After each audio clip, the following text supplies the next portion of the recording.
Plate form کی ایک opportunity ہمارے پاس, آپ کے پاس بھی ہے اور ہمارے پاس بھی ہے کہ لاہور چیمبر میں آپ تشریف لائیں, ہم اسٹیک ہولڈرز کے ساتھ بیٹھ کے آپ کے پرابلم کو دونوں کو جوائن کر کے مسئلے کو حل کرتے ہیں, بجائے اس کے کہ آپ جو ہے وہ اسٹاف جو ہے وہ ایف آئی آرز اس کے اوپر دے رہا ہے بار بار. اور دوسرا میں یہ سمجھتا ہوں کہ اس سے بھی بڑی بری بات یہ ہو رہی ہے کہ اب ہر سوشل میڈیا پر اس کی تشہیر بھی شروع ہو گئی ہے کہ وہ ایک غریب آدمی کو وہاں سے پکڑتے ہیں, اس کا ہاتھ پکڑ کے لے کر جا کر اس کو جو ہے گاڑی میں بٹھاتے ہیں.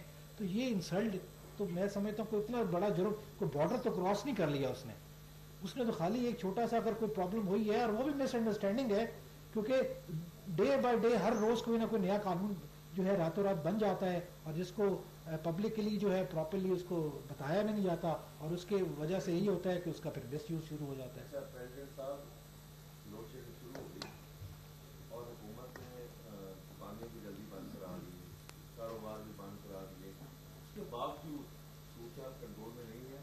کیا آپ سمجھتے ہیں کہ حکومت کی کوئی پلاننگ نہیں تھی اور حکومت مکمل طور پر یہ بادل سونامی کی نظر ہوا ہے اور مکمل طور پر وہ ناکام ہوئی ہے اس میں بجلی کی جو صورتحال اس کو بچا رہے ہیں؟ دیکھیں جی, ہم ہر فورم پہ یہ بات کرتے ہیں کہ جب بھی کوئی ایسا ایشو ہوتا ہے اسٹیک ہولڈرز کو اون بورڈ نہیں لیا جاتا.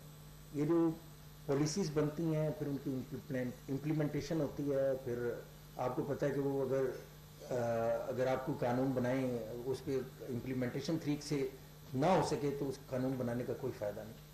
تو ہمارا سٹانس یہی ہے کہ وہ پالیسی پائیدار بھی ہوتی ہے, ڈویبل بھی ہوتی ہے اگر آپ اسٹیک ہولڈر کو آن بورڈ لیں اور ان کے ساتھ مشاورت سے اگر آپ اپنی پالیسیز بناتے ہیں تو وہ ڈویبل بھی ہوتی ہیں اور پائیدار بھی ہوتی ہیں. تو بدقسمتی سے ایسا ہوتا ہے کہ جب بھی یہ کام گورنمنٹ کرنے جاتی ہے تو اسٹیک ہولڈر سے مشاورت نہیں ہوتی, پھر بعد میں چیزیں امپلیمنٹ نہیں ہوتی صحیح طریقے سے. پھر یہ حجامی جو اس وقت جس کا ذکر آپ نے کیا ہے کہ اس وقت حجامی صورتحال ہے وہ پیدا ہو چکی ہے, تو امپلیمنٹیشن بھی نہیں ہو رہی, انفورسمنٹ بہت زیادہ ہے جس کی وجہ سے لوگوں میں خوف و ہراس پیدا ہو. سر کی مارکیٹ بڑی بیزی ہے, مطلب کہتے ہیں ایشیا کی بہت بڑی مارکیٹ ہے, 5,000+ دکانیں ہیں اور 5,000+ دکانوں اور ان کے بیسمنٹوں میں کیا صورتحال ہے؟ سر شاہ مارکیٹ کوئی 2,00,000+ دکانیں ہیں اور کیرا فورس آج کل ہر طرف کیرا ہو رہی ہے. بات یہ جی کہ میں مریم نواز صاحبہ کے ساتھ معذرت کے ساتھ گزارش کروں گا کہ پیرا کی 1 سال کی رپورٹ تو دیں. 1 سال میں اگر کہیں پر 100 ٹھیلے لگے تھے, اگر وہ 110 ہو گئے ہیں تو پیرا کو بند کر دیں, اگر وہ 10 رہ گئے ہیں تو پیرا کو چلنے دیں. ہوتا یہ ہے کہ وہ دکاندار بیچارہ مظلوم ہے, کرایہ بھی دینا ہے, ٹیکس بھی دینا ہے, سب کچھ دیتا ہے اور پکڑا بھی ہو جاتا ہے. کیوں؟ جب پیرا والے آتے ہیں تو پھٹا مافیا ریڑیاں روڑیاں والوں کو پہلے اطلاع ہوتی ہے وہ آ رہے ہیں, وہ اپنا سامان سمیٹتے ہیں اور وہ چلے جاتے ہیں, رہ جاتے ہیں. اور شاپ کیپر کسی نے باہر کوئی ہینگر لٹکایا ہوا ہے, اب کاروائی تو کرنی ہے نا, آخر اتنی دور آئے ہیں. اور اگر صبح کے ٹائم شاپ کیپر نے کسی کسٹمر کا سامان رکھا ہے اس کی تصویر اتار لیں گے, کوئی مذائقہ نہیں, اتار لیں.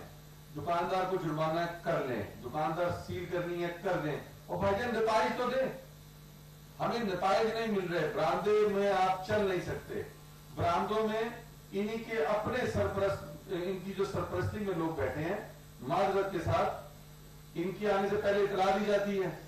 یہ اگر دکانداروں کو رات کو سیل کرتے ہیں تو صبح سفید وردی میں لوگ بھیجیں, 4 طرف سے گھیرا ڈالے پکڑ رہے ہیں.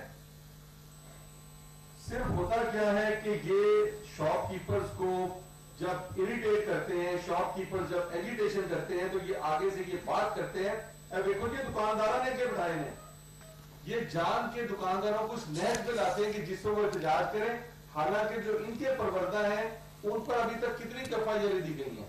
آپ میرے ساتھ ابھی شاہ عالم مارکیٹ چلیں, جس وقت ان کی گاڑی آتی ہے ریڑی پھٹا شٹا سب غائب ہو جاتا ہے. جب ان کی گاڑی چک دیکھیں نا, لیفٹ سے گھستے ہیں رائٹ والے غائب ہو جاتے ہیں, جب یہ نکل جاتے ہیں اس کے بعد سارا بازار دوبارہ لگ جاتا ہے. تو نتائج دیں, نتائج. لوڈ شیڈنگ کے حوالے سے بتا دیجیے سر. لوڈ شیڈنگ کے حوالے سے بات یہ ہے کہ ہر دکاندار نے کرایہ دینا ہے, انہیں آپ کام کرنے ہی نہیں دے رہے. ابھی پریزیڈنٹ صاحب نے بڑی اچھی بات کی کہ بھائی ٹیکس کیسے جنریٹ ہوگا. بڑی مارکیٹس کے اندر کرائے بھی زیادہ ہیں, ہر لوگوں کے پاس گوداموں کے کرائے ہیں, ملازم ہیں, ان کے پیسے دینے ہیں. صبح ہول سیل مارکیٹس بھی اب تقریباً 10:30 11 بجے کھلتی ہے.